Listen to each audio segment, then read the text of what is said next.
Hello students, आज हम class 7 science chapter 1 nutrition in plant का पार्ट 6 करने जा रहे हैं।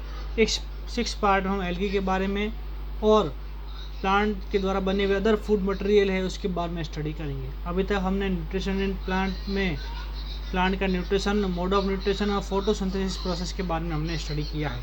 चलो आगे स्टार्ट करते हैं। You often see slimy green patches in ponds or stagnant water bodies. आपने अक्सर देखा है, ऑफन का मतलब होता है अक्सर, प्रायः। क्या देखा है? स्लिमी, चिपचिपा। ग्रीन पैचेज इन पॉन्ड्स, पॉन्ड्स का मतलब तालाब में, ग्रीन का मतलब हरे, पैचेज का मतलब धब्बे। आपने तालाब में हरे धब्बे देखे होंगे, कहाँ पर?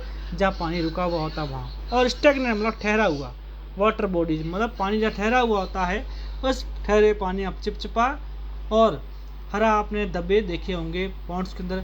कभी कभी आप देखते हो घर के अंदर जो हमारा मटका होता है, उस मटके पर क्या हरी हरी क्या आती है, ऐसा धब्बे, चिपचिपा धब्बा आता है, जिसको हम क्या बोलते हैं? अक्सर काई कहते हैं। ये आप देखते हो। These are generally form by the growth of organism called algae. ये किसके बने होते हैं?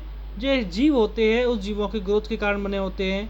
ऐसे जीवों को हम क्या बोलते हैं? एल्गी कहते हैं या शैवाल कहते हैं। मतलब नए जीव वहाँ इकट्ठे हो जाते हैं, ठीक है ना, जो हमें प्लांट के जैसे या घास के जैसे हमें दिखते हैं, लेकिन वो प्लांट नहीं है, वो दूसरा पार्ट जिसको हम एल्गी कहते हैं वो होते हैं।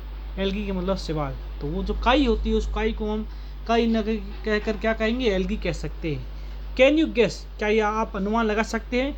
Why algae are green in colour. Algae होती है वो ग्रीन कलर की क्यों होती है? मतलब जो शैवाल है वो हरे रंग की क्यों होती है? दे कंटेन क्लोरोफिल, उनमें क्या होता है? वो हरी क्यों होती है? क्योंकि उनमें क्लोरोफिल पाया जाता है। क्या पाया जाता है? क्लोरोफिल पाया जाता है, जिसके कारण वो हरे रंग की होती है। Them which give them the green colour, इस कारण वो हरे रंग की होती है। Algae can also prepare their own food by photosynthesis. Algae भी फोटोसिंथेसिस के द्वारा अपना भोजन खुद बना सकती है। हाँ, आगे हमारा टॉपिक है synthesis of plant food other than carbohydrate.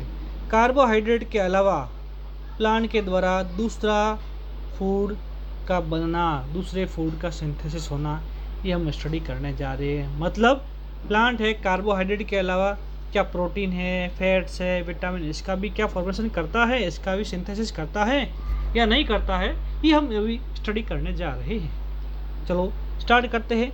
You have just learn that, आपने भी सीखा है, जस्ट मतलब अभी ही, क्या? Plants synthesis carbohydrate through the process of photosynthesis. आपने अभी क्या सीखा है? कि प्लांट्स सिंथेसिस कार्बोहाइड्रेट, प्लांट क्या बनाता है? कार्बोहाइड्रेट का निर्माण करता है। किसके जरिए? फोटोसिंथेसिस प्रोसेस के जरिए। अभी आपने अभी सीखा है। द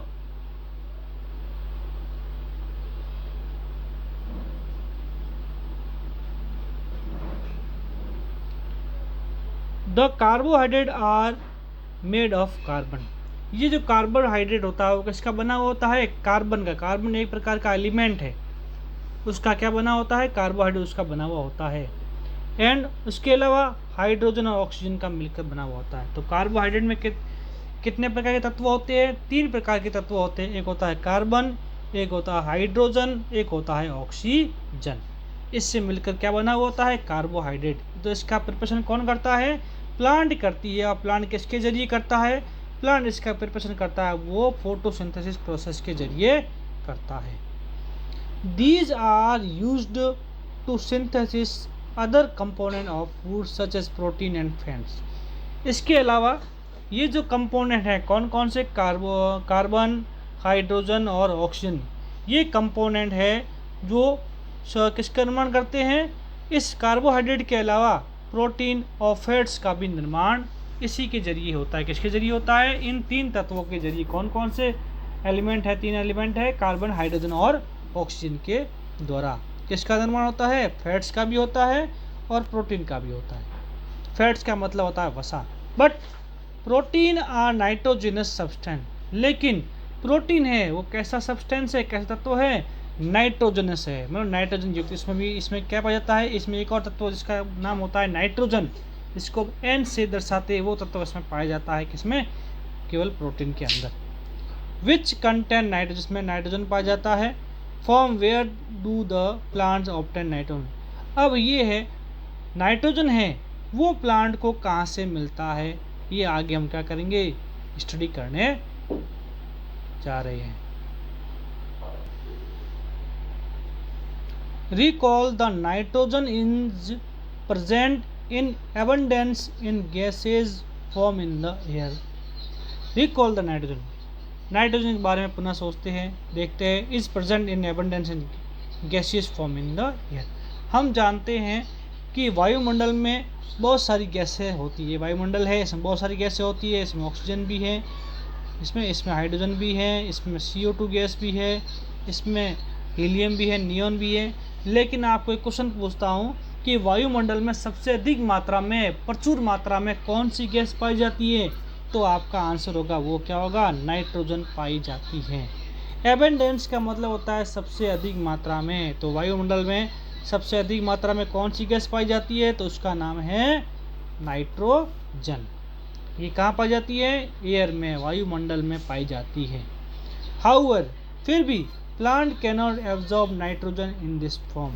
हाउएवर का मतलब फिर भी, अधिक मात्रा में होने के बावजूद, अधिक मात्रा में क्या होने के बावजूद, नाइट्रोजन गैस अधिक मात्रा में होने के बावजूद भी प्लांट कैनॉट एब्जॉर्ब, प्लांट इसको एब्जॉर्ब या इसको ग्रहण नहीं कर पाता है। किस फॉर्म में, केवल नाइट्रोजन के गैस फॉर्म में इसको एब्जॉर्ब नहीं कर पाता है।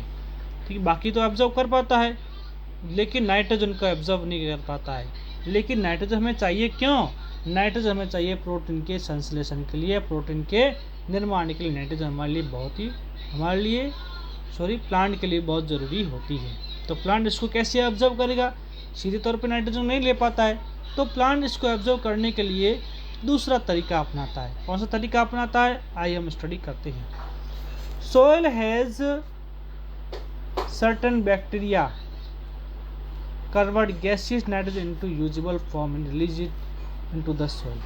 तो प्लांट को ये नाइट्रोजन कहाँ से मिलती है, सोयल से मिलती है।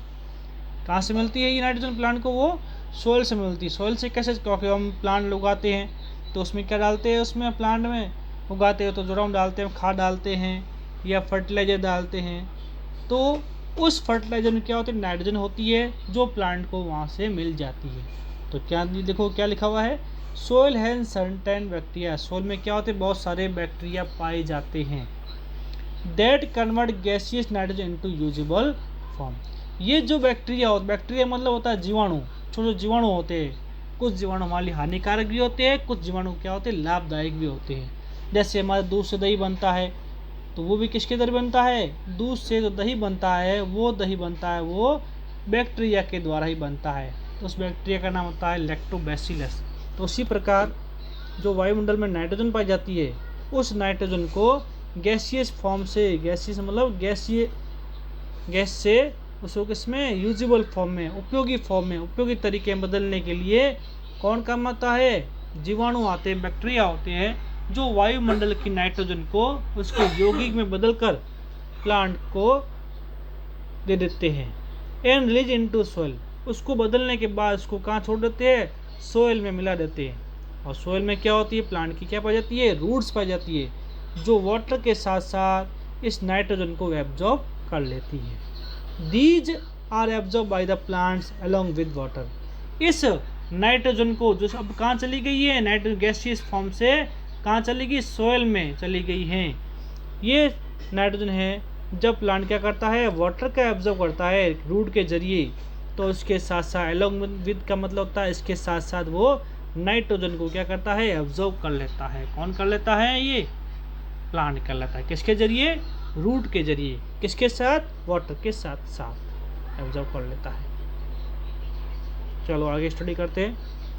Also you might have seen farmers adding fertiliser rich in nitrogen to the soil. कभी कभी आप देखते भी हो क्या किसान, फार्मर मतलब होता है किसान, क्या ऐड मतलब मिलाता है, क्या मिलाता है, फर्टिलाइजर मिलाता है, मतलब खाद मिलाता है, उर्वरक मिलाता है, जिसमें क्या होता है, रिच इन नाइट्रोजन, जिसमें नाइट्रोजन अधिक मात्रा में पाई जाती है। उसको क्या मिलाता है, सोइल में मिलाता है। सोइल में क्यों मिलाता है, ये फार्मर है नाइट्रोजन वाले खाद को सोइल में क्यों मिलाता है, ताकि प्लांट है उस प्लांट में क्या मिल सके, खाद मिल सके, और खाद में क्या मिल सके, नाइट्रोजन मिल सके। इसलिए मिलाता है ताकि उस नाइट्रोजन का क्या निर्माण हो, प्रोटीन का संश्लेषण हो सके और प्लांट क्या कर सके, ग्रो। बगैर प्रोटीन के प्लांट ग्रो नहीं कर पाता है। तो आप ये देखते भी हो। In this way plant fulfil their requirement of nitrogen along with the other container. इसी तरीके से, कौन से तरीके से, जब प्लांट क्या मिलता है, नाइट्रोजन मिल पाता है। कहाँ से मिल पाता है, फर्टिलाइजर से। इसी तरीके से प्लांट में क्या होता है, नाइट्रोजन जो रिक्वायरमेंट है, जो आवश्यकता है, वो भी क्या हो जाती है, दूसरे कंटिनेंट के साथ, दूसरे कंटिनेंट मतलब क्या होता है, दूसरे घटकों के साथ, ये भी उसको कहाँ से, फर्टिलाइजर्स के द्वारा सोइल से उसको प्लांट को मिल जाती है। तो प्लांट को किसी ज़रूरत होती है, प्लांट को नाइट्रोजन की ज़रूरत होती है। क्यों, बाकी जो एलिमेंट है कार्बन, हाइड्रोजन और ऑक्सीजन, वो उसको मिल जाते हैं वाटर से, सॉइल, एयर से मिल जाते हैं। लेकिन जो नाइट्रोजन है वो प्लांट एयर से सीधा नहीं ले पाता है। इसके लिए उसको सॉइल पर डिपेंड होना पड़ता है। और सॉइल में ये नए नाइट्रोजन है, बैक्टीरिया होते हैं, वो गैसियस फॉर्म को सॉलिड फॉर्म में कन्वर्ट करके सॉइल में भेज देता है। और सॉइल से ये नाइट्रोजन है वो वाटर के साथ प्लांट इसको अपने द्वारा सोख लेता है। Plant can then synthesis protein and vitamin. और इसके द्वारा प्लांट किसका निर्माण करता है, नाइट्रोजन के द्वारा प्रोटीन और विटामिन का निर्माण करता है। तो आप, मुझे लगा होगा आपको ये चैप्टर, ये पार्ट आपको समझ आ गया होगा। नहीं समझ में आए तो एक बार दोबारा आप इस पार्ट को रिवाइज कर देना, आपको अच्छी तरीके से समझ में आ गया होगा। आज के लिए इतना ही। अगला हमारा टॉपिक रहेगा other modes of nutrition in plant. Plant में न्यूट्रिशन के दूसरे कौन कौन से तरीके हैं, वो हम क्या करें नेक्स्ट पार्ट में, पार्ट नंबर 7 में स्टडी करेंगे। आज के लिए इतना ही। थैंक्स।